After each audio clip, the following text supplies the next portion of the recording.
L'association On a marché sur la bulle a fêté son quart de siècle. Organisatrice des rendez-vous de la bande dessinée d'Amiens depuis 1996, il est temps pour elle, et pour nous, de regarder un peu dans le rétro, pour comprendre ce qu'elle est devenue et comment elle l'est devenue. Tout a commencé en 1995, à la sortie d'une des librairies d'Amiens, lors d'une séance de dédicace qui ne s'était pas déroulée comme prévu.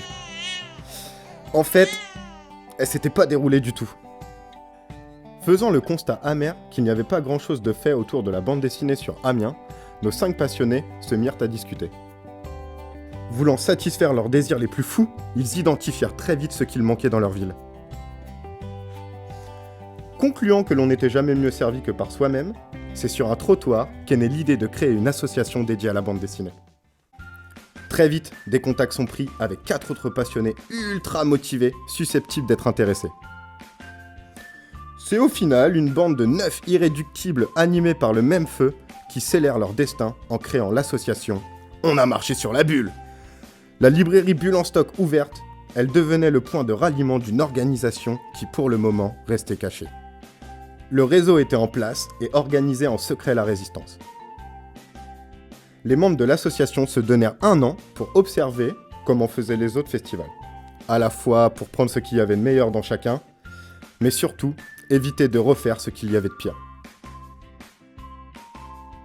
Tous avaient un seul objectif, créer leur festival idéal.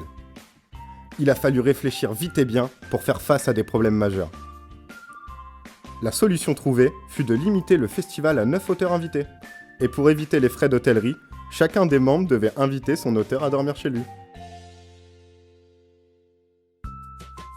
Mais l'association possédait une capacité de persuasion jusque-là insoupçonnée. Et contre toute attente, elle fut suivie par la mairie.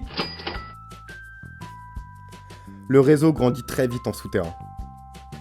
Et l'association finit par se révéler au grand jour en organisant son premier festival au Coliseum. Et il aura lieu sur un terrain de basket. L'association allait pouvoir s'appuyer sur des bénévoles super motivés qui avaient entendu parler du projet. Et il en fallait face au travail restant à accomplir. La conquête de l'espace inter-iconique par l'association était lancée, et elle était prête à faire partager son exploration de la bande dessinée à toute une ville. Levant ses derniers doutes, le décollage eut lieu en juin 1996. Et c'est finalement 33 auteurs de bande dessinée, et pas des moindres, qui débarquèrent au mois de juin sur Amiens pour le premier festival. Avec 2 expositions et des auteurs prestigieux, les premiers rendez-vous de la bande dessinée d'Amiens furent un succès.